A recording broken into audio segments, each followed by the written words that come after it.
Hi, this is Bridget. So this particular pose is called supported fish pose, and it helps to open up the neck area, creating that curvature of the neck that sometimes gets lost if you're sitting all the time with the rounded back. So what do I mean by that? Like when your shoulders are kind of slumping forward and then the mid back goes back. So this is going to allow that to be pushed more forward so that you get your curvature in your spine, including the back of the neck. So how to get into it? You put your block behind you, and then right here is my tip of shoulder blade. When I move my arm up and down, the tip moves in the back body. So that's where it goes to the closest edge to your block. You can allow yourself to set yourself up right up against the block. And then once you have that, you hold on to your head, and then you slowly start to lean back, and then allowing the head to go all the way back and down to the floor. Now, if your hands don't touch the floor, I would say keep your hands holding the head. But if your fingers end up on the floor, then maybe you can let go with the hands and let the head stay there for a while. Your legs, you can keep them as they are with the knees bent, or you can lengthen the legs out depending on how that feels in your lower back.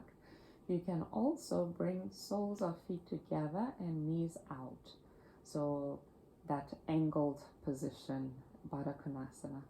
So once you're in here, you want to feel like your front of neck and throat feel open. Your chest feels expanded.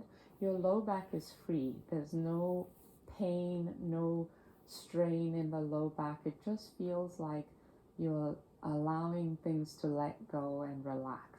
Back of neck as well should not bother you. If it does bother you and you let go with your hands, put your hands back under the head and continue to allow yourself to support the neck by using your hands to just pull gently the head away from the block. And you want to stay here maybe 3 to 5 minutes if you can. Long, smooth, deep breaths.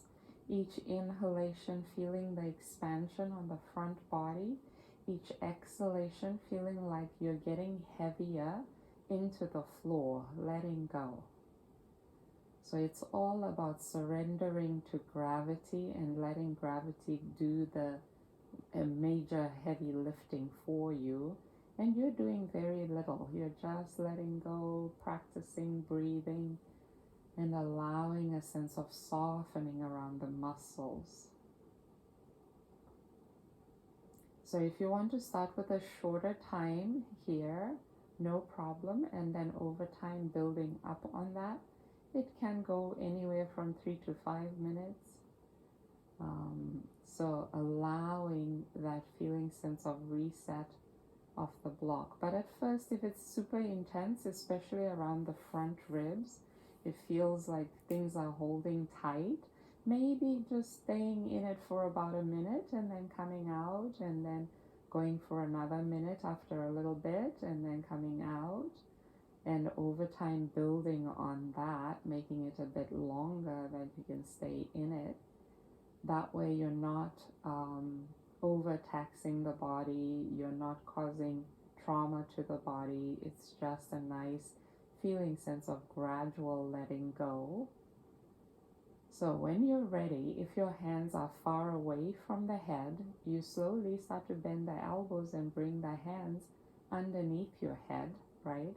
So then you pick up your head with the arms. First, you want to bring elbows up toward each other, and then slowly start to pick up the head, keeping your neck relaxed. So arms are doing the work, not the neck area. Belly, you can start squeezing around the belly to come up. And then when you feel ready, one arm goes down, and then the other arm reaches back to take your block out of the way. And then once you bring your block out of the way, you can release, rest back down. And it should feel amazing once you come back down around the shoulders, the neck area. From here, if you want to do little side to side rolls with the head. You can do that. You can use your hands to help bring those legs back up if you were in that diamond shape with the legs. And then when you feel ready, you can just scoot your hips over and roll off to the side, pushing into your hands to make your way up to seated. And